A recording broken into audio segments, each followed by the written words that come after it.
പൂർണ്ണമായിട്ടും ഈ കമ്മീഷൻ ഇല്ല എന്നൊന്നും പറയുന്നില്ല. പക്ഷേ ടീം 7 അത് വാങ്ങുന്നില്ല.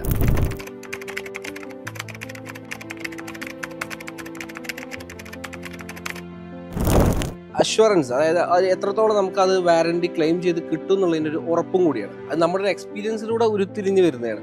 അല്ലാതെ പെട്ടെന്നൊരു സുപ്രഭാതത്തിൽ നമുക്കൊരു പുതിയ പ്രൊഡക്റ്റ് വന്ന് അവരൊരു 20 years വാറണ്ടി പറയുക, ആ കമ്പനി തന്നെ ചിലപ്പോൾ ഒരു ആഫ്റ്റർ 2 years ഉണ്ടാവും, നമുക്ക് യാതൊരു ഉറപ്പും പറയാൻ പറ്റില്ല. അപ്പം അതുകൊണ്ട് തന്നെ നമുക്ക് നമ്മുടെ എക്സ്പീരിയൻസ് വെച്ചിട്ട് നമ്മൾ ഏത് പ്രൊഡക്റ്റിലാണോ ഹാപ്പി അത് നമ്മൾ റെക്കമെൻഡ് ചെയ്യാവുന്നേ ഉള്ളൂ.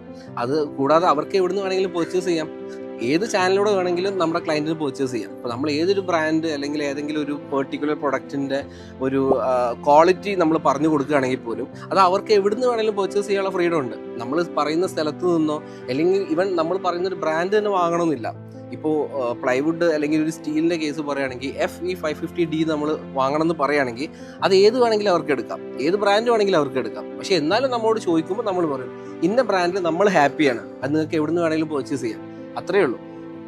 തീർച്ചയായിട്ടും പൂർണ്ണമായിട്ടും ഈ കമ്മീഷൻ ഇല്ല എന്നൊന്നും പറയുന്നില്ല. പക്ഷേ ടീം 7 അത് വാങ്ങുന്നില്ല.